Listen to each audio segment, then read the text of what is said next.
The Night Courier. I've worked the night shift as a courier for almost 8 years. It's not glamorous, but it pays enough to keep the lights on. Fewer people on the roads, fewer questions. That's what I used to like about it, the silence, the solitude. But lately, something has changed. It started with a small cardboard box. No return address. The shipping label was smudged and weathered, like it had been printed a decade ago. I scanned it out of habit, but the system couldn't read the barcode. The address was in a part of town I didn't recognize, Hollowmere Street. I'd never heard of it, and I thought I knew this city like the lines in my palm. I considered returning it to the depot, but something in me hesitated. Maybe curiosity. Maybe something deeper. That night, I drove slowly through the outer districts. Fog pressed against the windshield, thick and unmoving. I turned down alleys and side roads that didn't appear on GPS. And then, there it was. A crooked sign with peeling white letters, Hollowmere St. The houses looked abandoned. Boarded windows, cracked pavement, no lights. I walked to the front porch of number 11 and knocked, expecting nothing. But someone answered. An old man. Thin as paper, with glassy eyes that didn't quite meet mine. He didn't say a word, just held out his hand. I gave him the box. He didn't even open it. He turned and disappeared inside.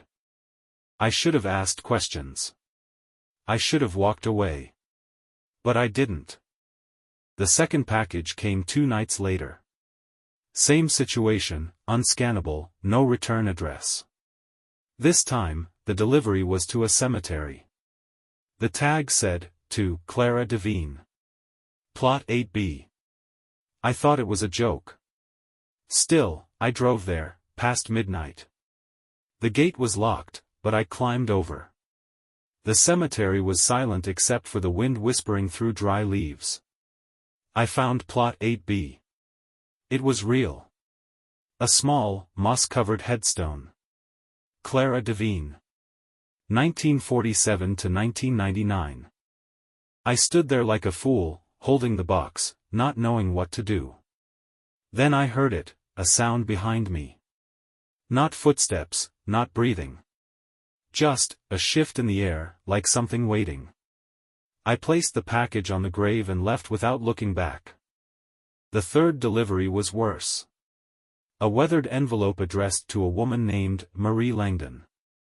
Her address was in a part of the city that had been demolished years ago to make way for high-rises. I knew that because I used to live 2 blocks from there. But still, I went. The lot was empty. Just gravel and weeds. I walked around, holding the envelope, feeling foolish again. Then I saw her. She stood at the edge of the lot. Her dress looked decades out of place. She didn't blink. I approached slowly and held out the envelope. She took it, nodded once, and turned, vanishing into the shadows between the buildings. I didn't tell anyone. Who would believe me? I began documenting the deliveries. Each one was stranger than the last. Names of people who had died. Places that shouldn't exist. Packages that disappeared after being handed off. And always at night, always between 2 and 4 a.m. I checked with dispatch, they had no record of these packages in the system. I kept a logbook, names, dates, delivery details. But the more I wrote, the more I started to forget. Small things at first, where I parked the van, what route I took. Then larger things, birthdays, faces of people I used to know. Sleep became fractured. I'd wake up drenched in sweat, the sound of knocking echoing in my ears. Sometimes, I saw figures outside my window, motionless, watching. And yet, I kept delivering. One night, I received a package with no label at all. Just my name, Ethan, written in red ink. No address. No instructions. I brought it home, sat it on the kitchen table, and stared at it for hours. Finally, I opened it. Inside was an old photo. Black and white. Faded at the edges. It was me, much younger, standing on a porch I didn't recognize, beside a woman I didn't know. Written on the back, "Delivery complete. 3:16 a.m. I flipped it over again. I was smiling in the photo. But I don't remember ever being there. Things unraveled quickly after that. Dispatch stopped responding. Calls rang into static. My bank account froze. My apartment lease vanished. Records said I'd moved out 2 years ago.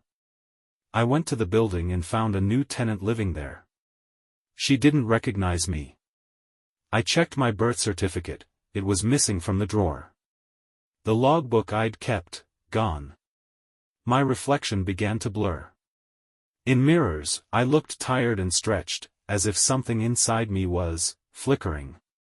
A final package arrived last night. No box. Just a key, and a note. Hollowmere Depot. Final delivery. I returned to where Hollowmere Street once stood. But it was gone. In its place, an overgrown field, dead trees reaching skyward like broken antennae. Still, I found the door. Rusting steel, half buried in the ground. I unlocked it. Inside was silence. And shelves. Thousands of packages stacked from floor to ceiling. Dust floated in the air like snow. One shelf was marked, Ethan Crowley. Route 27. There was a slot. Just big enough for a person. I don't remember walking into it. But I remember the sound. Like paper tearing underwater.